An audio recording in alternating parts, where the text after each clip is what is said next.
fait, aujourd'hui, on appelait parce que ça fait un an qu'ils ont mis en place les décrets liberticides vis-à-vis des chômeurs. Alors, le premier coup près, il est tombé le 1er novembre dernier avec le passage de la durée de cotisation de 4 à 6 mois. On estime qu'il y a à peu près 1 million de chômeurs qui n'ont pas été indemnisés à cause de cette mesure, et donc ça va continuer.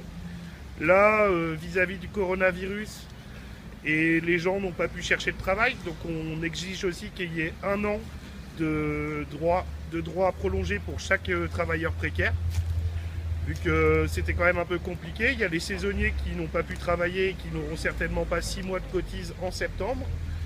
Le président n'arrête pas de nous parler du report de son décret d'assurance chômage ou de l'annulation. D'ailleurs, il n'y a pas que la CGT qui est... il y a à peu près tous les syndicats qui sont d'accord pour annuler ce décret. Donc ce qu'on demande maintenant, c'est des précisions. Quand et où et comment.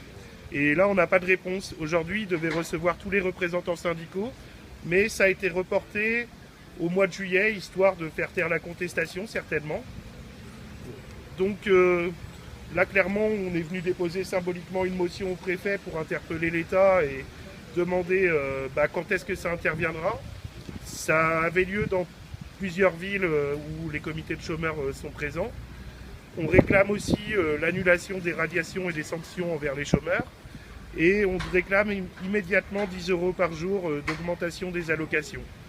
Et pour le moment, on demande d'abord au gouvernement de nous donner une réponse, mais après, on pense faire des actions devant Pôle emploi. Et je vous invite à suivre sur notre blog où on transmettra les infos par mail pour un prochain rendez-vous.